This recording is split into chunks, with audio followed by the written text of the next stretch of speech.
Good afternoon, good evening, everybody, and once again, welcome to our weekly table talk.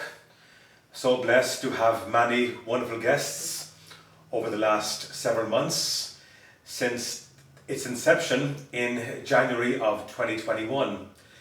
And today we are blessed to have with us a long-standing parishioner and friend to St. Joseph Honey Creek community, Marla Lackey. And today and I want to welcome our audience who join us today from the Methodist Hospital downtown and at the medical centre, who join us in person and who join us live in the course of this interview. It's great to see and hear so many employees from the Methodist community join us for this wonderful interview. So today we will discuss her recent book, Faith and a Tube of Lipstick, a daughter's memoir of hope through cancer, caregiving and grief. Marla, tell us about lipstick first. Well, there's lipstick, but it doesn't stand alone. It has to have faith with it, because the title of the book is related to my mom's two common denominators in life, which was her faith and her tube of lipstick. And no matter what it was, whether it was good or bad going on in her life, from the time I was a little girl, I always knew those were her two go-tos. And so when she was dealing with her cancer journey, she just always looked her best, always wanted to look her best. Even if she was going to the store or to HEB or to have the exterminator come over, she always had that lipstick on.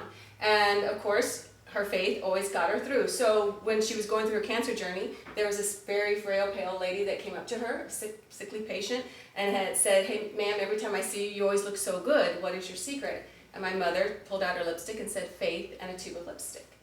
But my mom didn't get a chance to talk to the lady because she had to go back for her appointment. And later on, months later, that same frail, pale lady was no longer in the waiting room looking like that anymore. She was colorful, she was robust. And I said, "Mama, that's that lady you showed your lipstick to." And the lady saw us staring at her and she waved her lipstick at my mother. And I said, "Mom, you don't even know this lady and you touched her life like that." And of course my mom was very humbled by it all, and she's like, "Oh yes, I guess so." So I figured if my mom wanted to look her best no matter what, or to show her faith to other people, I figured when it was time for her passing, why not make her look her best? We had her faith, we had everyone's faith around her, but why not make her look her best when she was ready to see her heavenly angels, and when my dad would come to see her and get her and take her back home. So I made sure she had her lipstick on right before she passed. The time of her passing, as I hear you speak, Marla, my dad, up to the day he died, never took his tie off. Oh my goodness. To the day he died, he wore that tie, and if inside the house he wore a V-neck sweater with the tie. Outside the house he wore his sports jacket, tie and V-neck sweater. So as I hear you speak about your mom and her beautiful understanding and appreciation of fashion, yes, I think of my dad. Tell me, Marla, in the days and weeks prior to your mother being diagnosed with cancer, what was going on in her life at that time? Good question. Well, she was heading up RCIA at Mission San Jose. She was just a true warrior in her faith. But there was this one little nagging fear of her, she was fearful of getting cancer because her sisters and her mother both were diagnosed with breast cancer. And she was always says, "I better not be next. I hope I'm not next." I said, "Mom, how can you be so fearful? You have so much faith." But it was just this nagging fear in her. And so she would not get her mammograms. It took an act of Congress for her to get her mammogram. It took something else to get her to get a mammogram, another health concern. But anyway, when she got her mammogram, she was clear for a year, and then the following year is when she got diagnosed. And it was at that time that when she got diagnosed, it's like she learned how to surrender. She had faith in God, but she didn't have that surrender part down. And when she got that cancer, I watched her flourish. It's like, instead of praying out of fear, it was praying out of faith and out of gratitude. And it was just like, she would learn how to surrender. She learned how to let go, and she just blossomed. So her worst nightmare, her worst fear ended up coming true, but at the same time, her faith got amped up a notch. And she just showed the whole world that yeah, you can be afraid of something, but you know what, God can see you through. And I watched that develop over time. It was beautiful to watch. It was absolutely beautiful to watch. Absolutely. In these times of COVID-19, I remind my congregation over and over again, faith over fear. Yes. And even for people of faith, fear seems to be very prominent among certain individuals, not necessarily all people of faith, but people of strong faiths continue to live in fear. Why do you think that is, Marla? Oh, I think we just get in our heads. We get in our heads so much, just like my mother did. She was a very sensitive soul, and so when she watched other people suffer, and I understand, because I'm the same way. When I watch other people suffer, you think, well, that could be me, and that could be me, and then you start getting in your head instead of in your heart. And I think that's what she kept doing is I say her ego, but her head just got in the way instead of her faith. And I don't know. Sometimes some people are just a little bit more sensitive than others, and that was my mom for some reason. One beautiful insight in this book, I like to read, Marla, and this sickness and this cancer and this time with your mother, and even more so after her passing, in light of your own profession, delivering beautiful babies. God bless the pro-life movement, and God bless the nursing profession and the medical profession who brings and helps birth new babies into our world. And one perspective, maybe after her passing, as her soul left this world, your understanding of your profession and vocation was even deepened. Yes. By allowing yourself to internalize bringing a new soul into the world. Yes. Can you help us understand that? Well, I'll tell you, it was a hospice nurse that did that for me. I was in my pit of despair. My dad had died about a year before my mom. And they're in the same room that he passed away in, lay my dying mom. And I remember watching this hospice nurse. Her name was Elizabeth, and I call her the Earth Angel. I'm watching her, and I'm thinking to myself, I could never do what she does. It takes a special person to work hospice. And so when I'm watching her, she turned around, she looked at me, she realized, she knew I was a labor and delivery nurse. I said, I confessed to her, I said, I can never do what you do. I said, it takes a special person. She says, hospice is a lot like labor and delivery. And she said these words, I'm telling you, she says, you give a patient an epidural for pain, we give morphine. You coach the patients to breathe through a contraction, we coach the patients to take their last breath. You tell a patient to push, we tell a patient to go. So we're both midwives to the souls. And when she said that, I just bawled. I just sobbed uncontrollably. It's like her words. Thank you, audience. Beautiful, beautiful response. We have an amazing audience. Yes, we do. Very enthusiastic audience. When we heard you were coming, we went all out to invite as many people as possible to come and be present for this beautiful interview. Well, thank you. Well, whenever she said that, it's like my tears were just flowing, and as she was pulling me out of my pit with her words, because I was in that deep pit, she says, I want you to remember that anytime you're amongst the dying or in the presence of a birth, you are standing on holy ground. And that was a game changer. I was no longer looking at my mother. I viewed those last precious moments with my mom as sacred and beautiful, knowing that, I could be helping escort her home. And, yes, I was sad to see her leave her physical body, but that me, her baby girl, could help escort her home.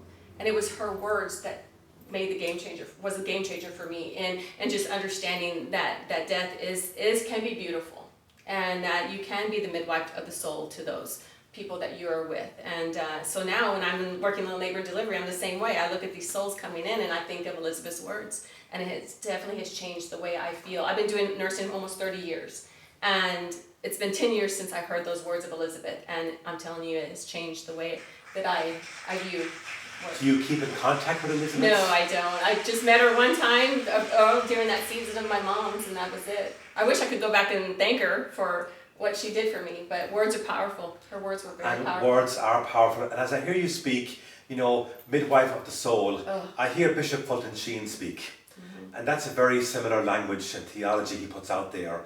For example, he reminds us every baby that comes into the world, every mother looks down and sees her newborn baby in her arms.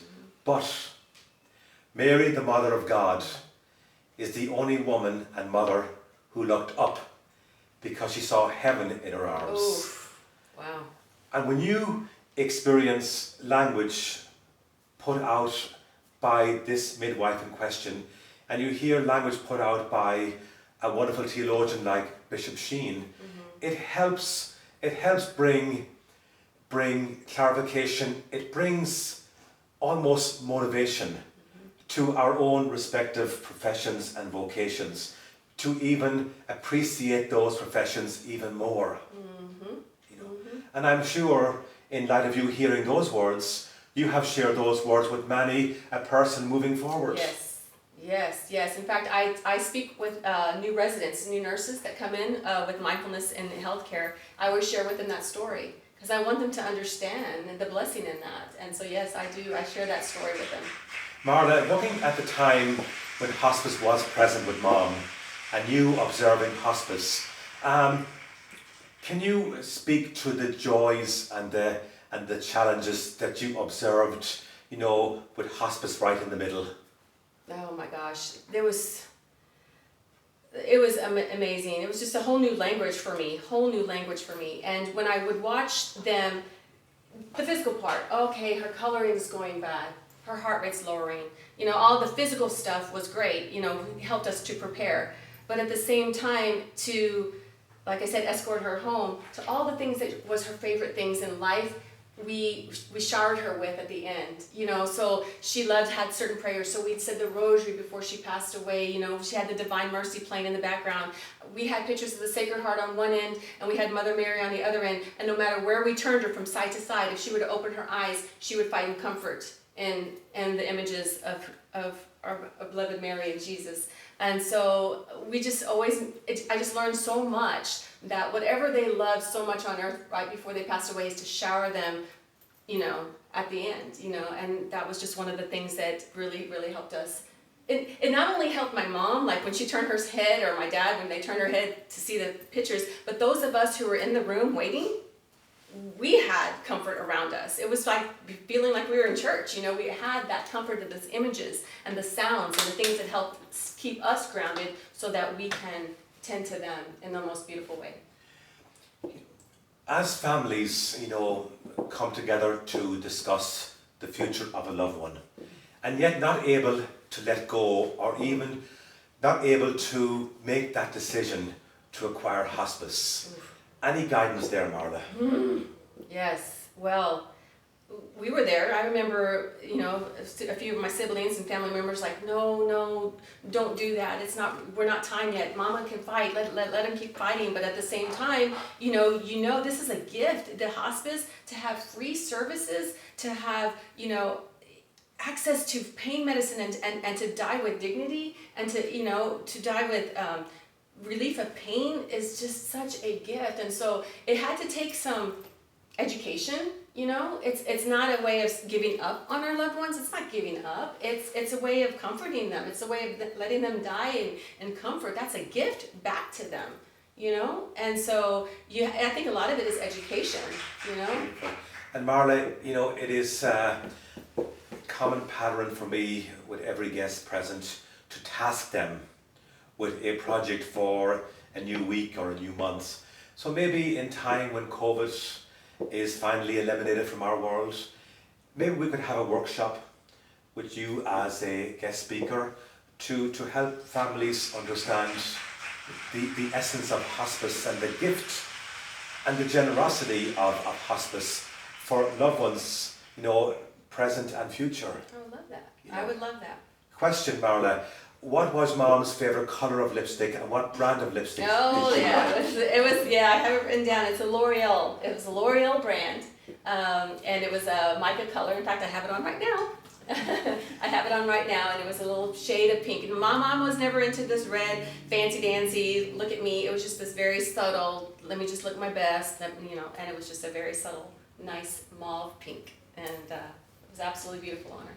in memory of Mom Marla. Marla will be providing a gift to each member of our audience of a beautiful lipstick as a token in memory of Mom. So I ask our audience before they leave to pick up your lipstick as a gift from Marla Lackey.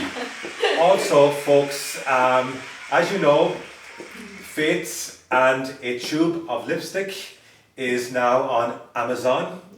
You can also go on Marla's blog and website.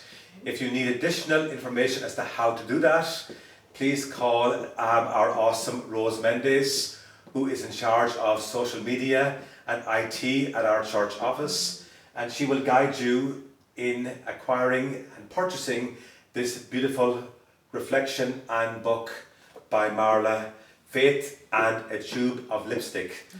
Our parish is always very generous in stepping up, so please, please, please support Marla, the hospice movement, and all who love their parents and their loved ones. Please support us and consider buying this beautiful book on Amazon.com. Once again, Marla, you are awesome. Thank you. Thank you for having joining me. us. Thank you. God bless you and love you. See you next week. Thank you.